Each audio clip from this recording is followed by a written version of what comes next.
On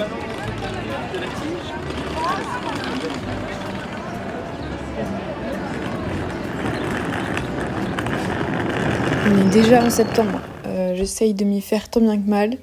Là, c'est les premiers jours. J'ai fait ma rentrée hier, c'est-à-dire que j'ai recommencé à travailler hier.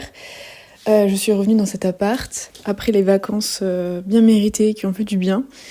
Et donc là, je profite de ces jours où les missions n'ont pas encore commencé pour un peu m'organiser, faire du tri, bien écrire mes objectifs et pour le mois, pour la semaine, pour le jour, d'avoir un nouveau système sur mon tableau en face de mon bureau pour bien voir dans la globalité, dans le mois, ce qui arrive. Donc en gros, j'imprime des feuilles de calendrier et je mets toutes les deadlines et les éléments importants et les éléments où je peux pas être dans mon bureau. Et donc je prévois les choses à faire en fonction de ça. Là, après-demain, je pars à Paris pour désinstaller l'expo qu'il y avait dans la librairie Le Delta. Et donc je me suis dit que j'allais en profiter pour faire des flyers. J'ai plus de carte de visite en fait. J'aimerais en refaire mais peut-être plus tard. Et j'ai vu des flyers qui m'avaient bien plu sur un événement. Et je me suis dit que le format était chouette pour le mettre dans des endroits où il y a des archis qui passent. Ce serait principalement destiné aux archis ou aux paysagistes qui auraient besoin d'une illustratrice. Et donc il y a mon adresse mail en gros et il y a un peu les services que je propose dessus. Donc j'ai fait ça avec en fond la dernière illustration que j'ai faite pour une cliente en juillet que j'aime bien. J'aimerais bien pousser ce style-là, cette manière de faire là avec un aspect crayon de couleur. Le crayon de couleur, c'est quelque chose que j'ai essayé d'utiliser plus cet été par exemple. Toujours avec de l'encre dans les traits, mais le remplissage en crayon de couleur, ça m'intéresse bien. La couleur à la base, c'est quelque chose qui m'intimide beaucoup parce que c'est hyper compliqué à maîtriser. J'avais pris des cours de peinture et de couleur l'année dernière. J'étais peut-être pas assez assidue parce que c'était les week-ends, donc souvent j'étais pas là et disponible pour les cours. Mais ça m'a quand même appris 2-3 choses de mélange à la peinture acrylique. Mais c'est vrai que c'est hyper compliqué et qu'il faudrait des années et vraiment des vrais cours de couleur. J'ai aussi préparé et envoyé à l'impression des bandelettes de papier à mettre autour des coloriages. Les coloriages, du coup, c'est quelque chose que je ramène à la boutique, à la librairie là où il y a l'exposition, parce que je vais leur laisser un stock jusqu'à Noël pour que leurs clients et clientes aient accès quand même à mes illustrations. Le stock serait d'illustrations A4, comme ça je ne serai pas obligée de retourner comme là pour désinstaller. Là j'y retourne parce que j'ai des grands formats, donc à transporter il me faut la grosse valise. Mais si je leur dépose des formats A4, A5, là ça posera pas de problème pour qu'elles me les renvoient par la poste, donc c'est nickel. Ensuite il faut que je prépare donc ma valise pour Paris, ça j'ai un peu le temps. Je réponds aussi à un appel d'offres et puis j'ai une mission sur laquelle il faut que j'avance quand même. Si j'avance dès maintenant, ça me permettra de ne pas être trop sous l'eau en fin septembre. J'ai des choses qui se sont annulées, donc c'est aussi pour ça que je vais déposer des flyers aux architectes pour essayer d'avoir d'autres missions. On est mercredi après-midi, demain je pars à Paris, en fin de journée je prépare ma valise. Pour ça je vais chercher les impressions du banderole, pour le coloriage et des flyers, comme ça j'emmène tout à Paris. Le programme à Paris, c'est de désinstaller l'exposition dans la librairie et ensuite d'aller travailler dans un café et de laisser mes flyers dans des endroits dédiés à l'architecture. Donc je vais voir si je peux pas les laisser au pavillon de l'Arsenal, qui est un lieu d'exposition orienté à l'architecture. La galerie de l'architecture, mais il me semble pas qu'il y a des endroits pour laisser des cartes de visite. Mais de toute manière, je vais faire un tour dans ces endroits-là. Et la librairie Volume, dans laquelle j'ai toujours voulu aller, mais j'ai pas eu encore l'occasion d'y aller, pour acheter des livres d'architecture, parce que c'est le thème principal de la librairie. Et puis ce matin, je me suis installée ici dans cette pièce parce que c'est la pièce la plus ensoleillée de notre appartement. Et mon bureau est vraiment déprimant. Plus je passe de temps dans ce bureau, plus ça me déprime. Il n'y a vraiment pas de lumière naturelle qui tombe dedans. Le soleil n'a pas accès à la fenêtre de mon bureau. Donc c'est super d'avoir un espace dédié à ça. Je me plains pas, j'ai beaucoup de chance d'avoir eu un appart bon marché avec un espace dédié à mon activité.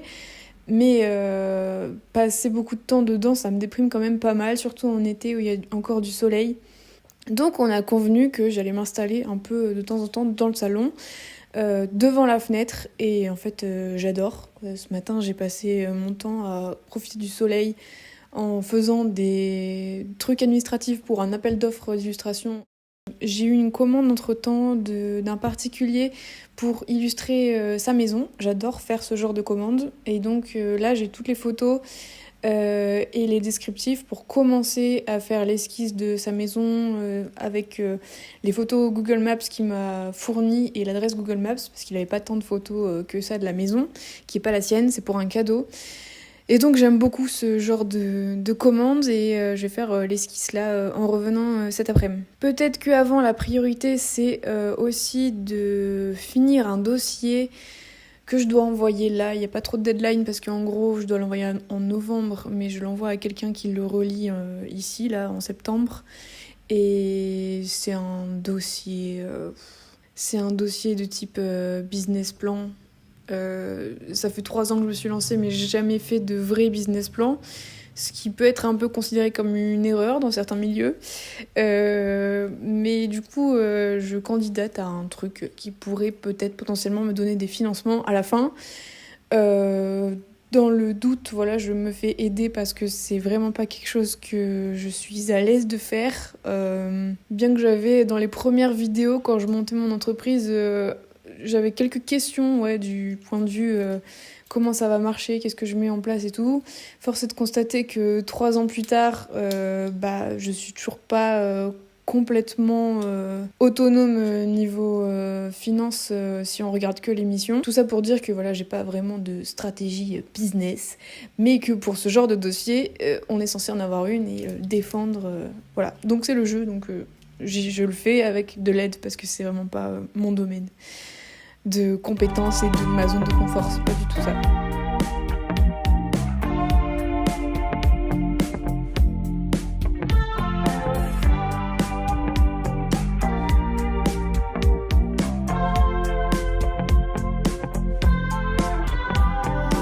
Jeudi, je suis partie sur Paris avec ma grosse valise. Le but était de décrocher l'exposition qu'il y avait dans la librairie Le Delta, parce que j'avais notamment des formats A3 et des formats 42 par 42 qui sont donc pas faciles à transporter autrement que dans une grosse valise. Donc je suis allée faire les comptes. Je suis contente parce que je m'attendais pas à grand chose. Mais la librairie est plutôt bien placée et donc il y a eu des ventes. Donc c'est un système de dépôt-vente. La librairie prend un pourcentage sur ce que je vends, sur le prix total, pardon. Et donc moi j'ai un certain pourcentage sur le prix. Au final j'ai fait une vingtaine de ventes d'illustrations, donc j'étais assez contente de ce résultat-là. D'autant que la libraire Laetitia est vraiment super chouette. Et donc j'ai été ravie de faire ça avec elle et du coup en échange j'ai laissé quelques illustrations jusqu'à Noël ou plus. Et c'est des illustrations A4 donc qui me permettent de me les faire envoyer par la poste plutôt que me redéplacer sur Paris, payer un billet et monter avec ma grosse valise. Du point de vue des emballages, j'ai un peu revu mes convictions à la baisse, puisque en fait je voulais mettre des enveloppes de récup à disposition de la libraire pour que avec des modèles d'expo qui eux seuls seraient dans des pochettes plastiques, elle puisse envelopper les illustrations qui restent dans du papier et non du plastique. C'était une histoire d'emballage et de ressources.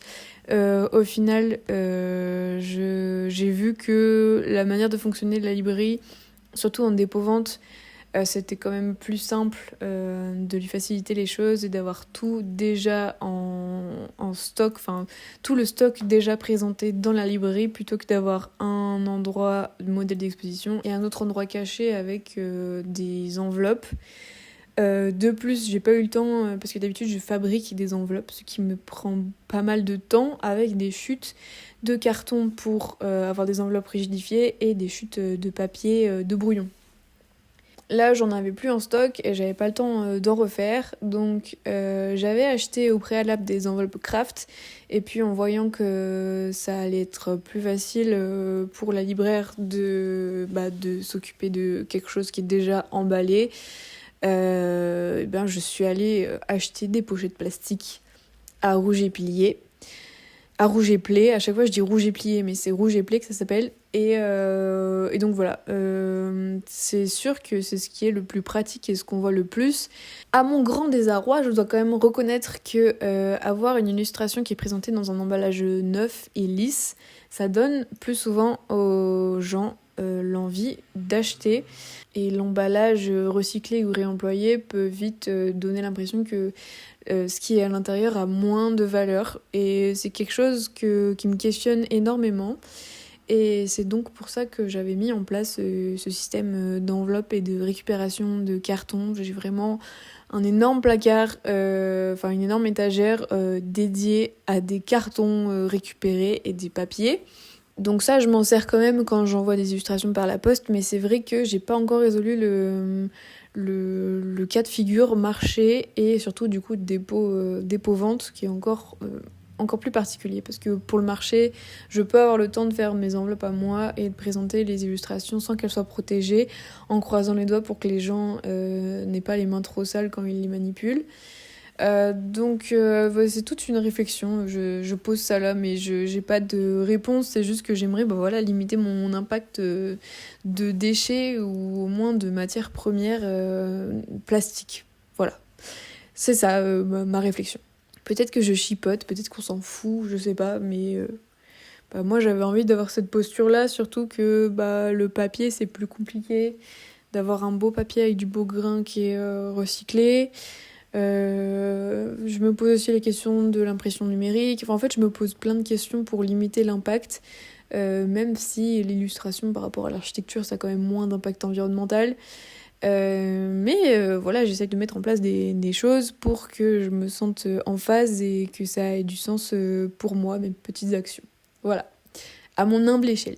Voilà, donc j'ai emballé sur place mes illustrations, j'ai pu les mettre en place, j'ai pu donc placer mes petits coloriages pas très loin de la vitrine, donc j'en étais assez contente de ce bandeau rouge qui fait bien ressortir le coloriage. En tout cas, moi ça m'a beaucoup plu de les faire. Donc après m'être occupée de la facturation, d'avoir rangé les illustrations, d'avoir fait l'inventaire, et puis d'avoir tout remballé ma grosse valise, je suis allée retrouver mes potes parisiens et parisiennes. Et donc on a passé la soirée ensemble. Et puis le lendemain, du coup, je me suis trouvé un petit café pour travailler sur mon ordinateur. J'ai avancé sur un projet de carte participative. Et l'après-midi, j'ai posé mon ordinateur et je suis allée au jardin du Luxembourg pour dessiner. J'ai commencé une esquisse là-bas et j'ai pas été hyper productive, mais j'ai vraiment dessiné et réfléchi. Je réfléchis à un projet que j'aimerais faire pendant l'Inktober, donc qui arrive très bientôt, enfin le mois d'octobre. Avant de me poser au jardin du Luxembourg, j'ai fait un tour à la Galerie de l'Architecture, qui est un lieu d'exposition qui change d'architecte assez régulièrement, et c'est donc souvent des sélections du même ou de la même architecte ou de la même agence. J'aime beaucoup parce que ça permet d'avoir le lien entre plusieurs documents, de voir des belles maquettes, des beaux plans, des belles coupes. Et là il y avait une belle illustration aussi de Félix Roudier qui était imprimée en grand format, donc c'était chouette de l'avoir mise en valeur comme ça sur le mur. Il y a eu des croquis aussi qui m'ont plu. Et à l'entrée, il y avait une création pour la France Design Week. Comme c'était la France Design Week, on est allé voir plusieurs autres sites où il y a des créations de designers. On a vu du bois, des modules en bois. On a vu d'autres choses plus particulières, du moins minimalistes et moins dans le design d'espace. Mais ça nous fait voir différentes choses, c'est ce qui était bien. Je suis aussi passée par un jardin, je ne sais plus comment il s'appelle, où une assemblée avait été recréée, une assemblée citoyenne représentée par des chaises qui avaient toutes été chinées sur le Bon Coin et qui représentaient un mot à chaque fois et la chaise était décorée en fonction de ce mot et de ce thème. Elle avait été découpée et bombée à la peinture et elles étaient placées toutes en arc de cercle comme à l'assemblée. Voilà, c'était très chouette de découvrir plein d'œuvres et de créations de designers. Je suis allée dans la librairie Volume, qui est une librairie spécialisée dans l'architecture, le paysage et le territoire, et qui est bourrée de références. J'ai pris plusieurs livres, j'en avais pris aussi au Delta que j'ai retrouvé là-bas. J'ai fait comme si j'avais de l'argent, j'ai acheté 3 livres. Donc celui-là, je l'ai trouvé chez Volume. Construire durable à Chapelle-Charbon. Donc ce qui m'intéressait là-dedans, c'est que c'est un livre qui est assez complet en référence et en dessin technique. Et donc ça parle des matériaux pour remplacer le béton, niveau thermique, niveau structure, acoustique, avec des bilans à chaque fois. Donc c'est très spécifique et c'est ça qui me plaisait. À la librairie Le Delta, j'ai acheté 2 livres qui m'ont parlé. Celui-là, je l'avais déjà vu, qui était recommandé par une librairie spécialisée d'archi à Lyon, Archipel. C'est un mini-livre bioclimatique où c'est écrit très gros dedans, avec des schémas. Mais je trouvais que ça pouvait être une bonne introduction à ce thème-là. Enfin, un bon résumé, une bonne amorce. J'adore la couverture en plus, j'avoue que ça m'a un peu décidée aussi. Et donc, hâte de le lire. Et j'ai acheté Vive la forêt, qui est un magnifique livre, c'est pour ça en partie que je l'ai pris. Déjà, le thème me passionne, renouer avec le vivant. Et donc, moi qui veux vraiment apprendre à reconnaître tous les arbres, les plantes, qui m'intéressent au train de vie, j'allais dire, au milieu de vie de chaque espèce. Enfin, qu'il y a vraiment un intérêt là-dedans dans la nature. Et pour le dessin, là, je suis servie, j'adore tous les dessins. C'est Éric Angenot qui a fait ce livre, et donc il y a vraiment, ça parle des empreintes, ça parle des habitats de plein d'espèces différentes et de plein d'arbres différents, et les dessins sont sur chaque page. Et donc c'est à la fois hyper inspirant, les dessins, et à la fois ça va être super intéressant à lire, et donc j'ai très hâte de le lire aussi. Et j'aime beaucoup le format de ce livre, il est vraiment petit, il tient en main, et puis il y a les rabats qui sont très beaux. Voilà, à la fois je me fais avoir à chaque fois par des aspects esthétiques et par des aspects de l'intérieur du livre, et pour moi c'est ça, un livre qui donne envie d'être acheté, quoi. Sans parler de l'odeur qui, moi, participe grandement à mon envie d'avoir des livres. J'ai profité de Paris. L'avantage d'avoir des potes parisiens et parisiennes, c'est que je suis vraiment immergée dans leur façon de vivre. Et je me sens un peu moins touriste, même si souvent je fais des choses de touriste. On est par exemple allé voir le Petit Palais. On aurait pu aller voir le Grand Palais. J'aimerais beaucoup un jour y rentrer dedans. Là, on a observé d'après une ouverture, une porte, l'intérieur du Grand Palais qui est juste magnifique, et on est allé en face donc dans le Petit Palais où il y a une exposition permanente de tableaux, de sculptures. On a vu notamment un Monet qui était très beau. Le jardin était en travaux, mais l'espace est somptueux, l'intérieur comme l'extérieur. Et on est allé dans le jardin des Tuileries se poser. Donc beaucoup d'activités parisiennes très plaisantes qui me font un peu plus aimer cette ville, qui me fatigue quand même grandement à chaque fois. Mais au niveau de la culture, il n'y a pas à dire, c'est vraiment une très belle ville. En tout cas, voilà, j'ai vu le plus beau côté de Paris avec mon regard de personne qui n'y vit pas et qui ne vit pas des inégalités qui sont inhérentes à la vie parisienne, qui est quand même très très chère. Bref, voilà, mais c'était un bon petit séjour là-bas. Ensuite, je suis revenue, donc dimanche soir, et lundi, mardi, mercredi, je me suis mis sur mon système de tâches par mois, par semaine.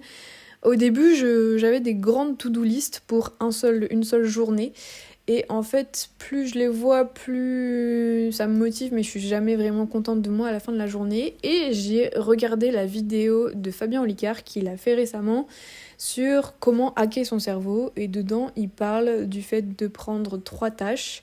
Une urgente, une impactante et une facile à réaliser. Et d'en prendre 3 sur une journée de travail uniquement. Et donc j'ai essayé ça. Et je sais pas, pour l'instant je suis en train de tester ça. C'est sûr que voir la to-do list se cocher plus facilement, c'est mieux. Ça me permet aussi d'avoir vraiment un cycle de travail profond. Je parle comme si c'était du sommeil, mais je veux dire plus m'immerger dans un sujet au lieu de switcher très rapidement d'un sujet à l'autre. Ça aussi c'est en process parce que du coup comme c'est la rentrée, j'essaye un peu de revoir ça, de mettre de nouvelles choses en place.